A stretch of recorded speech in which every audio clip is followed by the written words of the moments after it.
tube in Pyrex, also resistant to glycol-based solutions. Maximum continuous working temperature of 130 degrees Celsius with peaks of 160 degrees Celsius and a pressure of 5 to 6 bars. Removable polycarbonate protection against accidental impact.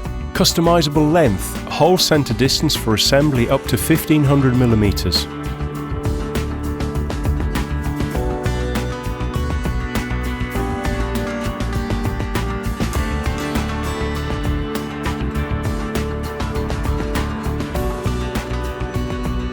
Column level indicator resistance to operating cycles is tested. Different operating cycles have been tested varying the type of fluid, temperature and pressure.